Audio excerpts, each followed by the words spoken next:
रंगनाथ पठारे देखील यावेळेस आपल्याबरोबर यावेळेस फोन लाईन वरून जोडले गेलेले आहेत। सर, आपण बघतोय की यासाठी आपण विशेष प्रयत्न केले होते, मागणी देखील केली होती।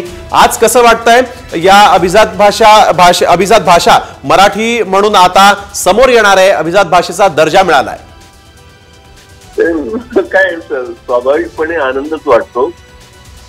जरा उशीर झाला तरी सुद्धा आनंद आहे आणि आम्ही आमचं काम त्या मनाने सोपं होतं की प्रस्ताव तयार करणे आणि आमच्या पूर्वसुरींनी आपल्या मराठी विद्वानांनी इतकं काही करून ठेवलेलं होतं ते आम्ही तयार केलं। पण खरं जो याच्यासाठीचं जे काम आहे ते माध्यम असतील, लोकप्रतिनिधी असतील, या सगळ्यांनी करणं अपेक्षित होतं, त्यांनी केलं।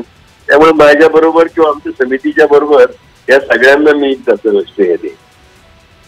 सर, आता इतका मोठा खरं तर दर्जा हा फार कमी भाषांना देशामध्ये दिला जातो आणि आज आपल्या मायबोली मराठीचा समावेश अभिजात भाषांमध्ये झालेला आहे।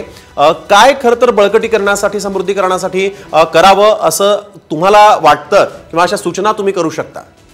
या निमित्ताने असं आहे की मराठी महाराष्ट्रापुरती मर्यादित नाही। आपले पूर्वज युद्धाच्या निमित्ताने देशभर सगळीकडे जाऊन स्थिर झालेले आहेत, तिकडचे झालेले आहेत।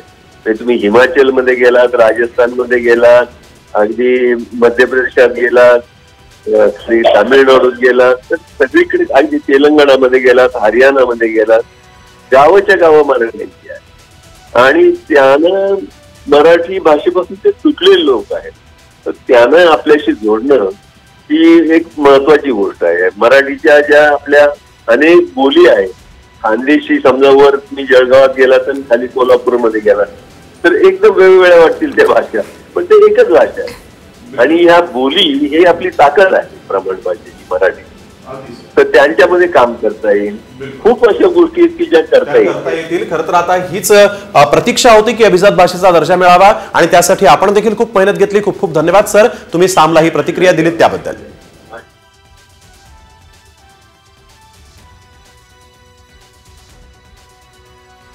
साम टीव्हीला प्रतिक्रिया दिलेली आहे। त्यांच्याच अध्यक्षतेखाली मराठी भाषा तज्ज्ञ संशोधकांची समिती स्थापन झाली होती आणि समितीने इतिहास संशोधन करून जुने संदर्भ देऊन शासनास अहवाल सादर केला होता।